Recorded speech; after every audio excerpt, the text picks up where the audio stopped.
and welcome back to the channel. Today is day 35 of the World Cup recap, with the World Cup final coming to a close last night between Spain and Argentina to finish off the 2026 FIFA World Cup. So let's get straight into it. This is the World Cup recap. Spain, of course, beat Argentina 1-0 last night in New Jersey to secure themselves the World Cup. Enzo Fernández picked up a second needless yellow card in the 3rd minute of additional time in normal time, when Ferran Torres got the winner for Spain in the 106th minute of extra time to put Spain engraved in the World Cup title for a second time. As I just mentioned, Spain's win meant that they got their hands on just their second ever World Cup title, with the last coming in 2010. Andres Iniesta got the winner in that game against the Netherlands late on, and of course then Ferran Torres got the winner for Spain late on against Argentina last night. As I kind of mentioned in the preview before this game, could we see an era now of dominance for Spain in international football? They of course won the Euros, the World Cup and the Euros again in a 4-year stretch from 2008 to 2012. They've already won the Euros in 2024 and obviously the 2026 World Cup. So could they equal their era of dominance like they did back then with a Euros win again now in 2028? Only time will tell. Argentina fell just short of completing a historic defence of the World Cup title. They would have become the first team since Brazil in 1958 and 1962 to defend the title. But as I said, and as we all know, they came up short in extra time last night against Spain. Spain completed an unbeaten tournament to lift the World Cup, conceding just one goal. They are the only champions to ever concede just one goal at the World Cup. The only team to go unbeaten at a World Cup was Switzerland in 2006.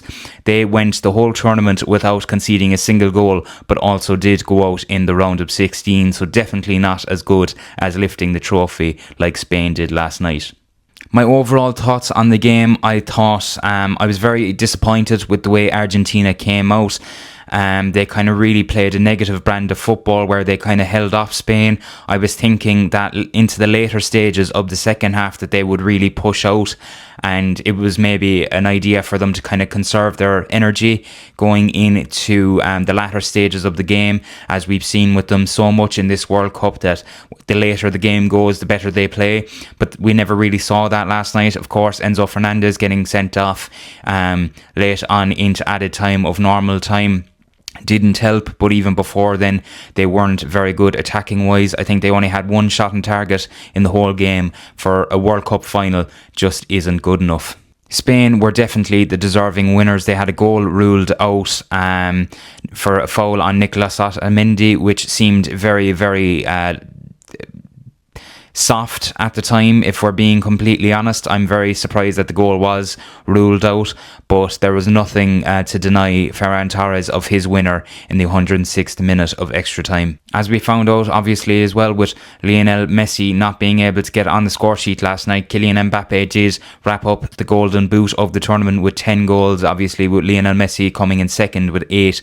A great tournament for Kylian Mbappe, and of course his France side came fourth in the tournament after losing the 3rd place playoff in that insane game on Saturday night against England, which finished 6-4. So although it was a good accolade for Kylian Mbappe to pick up, I'm sure he would have liked to have played in that game last night. My overall thoughts on the World Cup as a whole, look, I don't think when you're looking at it, if we look at it in terms of my lifetime, I was born in 2001 and I can't really remember the 2002 World Cup, of course, and even the 2006 World Cup. I have very vague memories of them. In terms of 10, 14, 18, 22 and this year, it is probably the poorest World Cup that I've seen in my lifetime. I think in terms of the lesser nations having their unbelievable moments in the likes of Cape Verde, drawing against Spain, other sides as well who picked up wins, the likes of Canada getting to the knockout stages, Norway having their unbelievable run. I think in fairness, in that side of it, in that kind of respect of it, it was a good World Cup. But overall, it was very it's very easy to kind of not remember a lot from this World Cup once we get down the line of maybe 10 to 15 years time. Look, I think the overall quality of the World Cup, I think the hydration breaks as well were a poor thing, that once it came to America, that, you know, we were basically introducing soccer to an American sport with 4 quarters, even the half an hour halftime show last night. Even though I actually think the halftime show, it's getting a bit of bad press, I don't think it was actually that bad. I thought it was decent, to be fair. A lot of it was a bit odd, but I did like the fact that the kind of Muppets were there.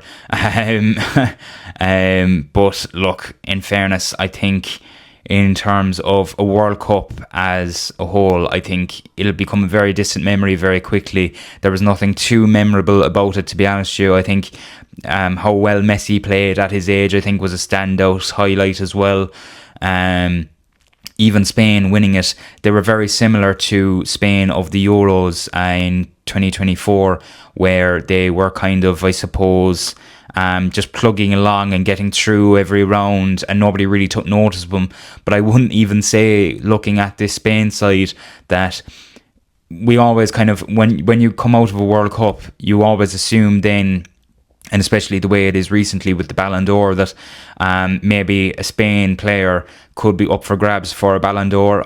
I think maybe Oyarzabal is probably one of the bigger candidates for Spain to possibly be in with a shout for a Ballon d'Or, because he played so brilliantly for Spain. But even at that, would you say that Oyarzabal is the best player in the world?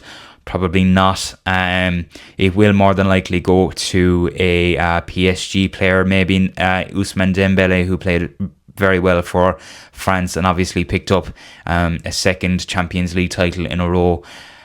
So he could go back to back for the Ballon d'Or. But overall, the World Cup, for something that we all look forward to every 4 years once it comes around and everything, I think it's definitely going to become a distant memory realistically. And yeah, I think everybody's going to be looking forward to the next one, which is on in Spain, Portugal and Morocco in 2030. Of course, we have the Euros as well in between that.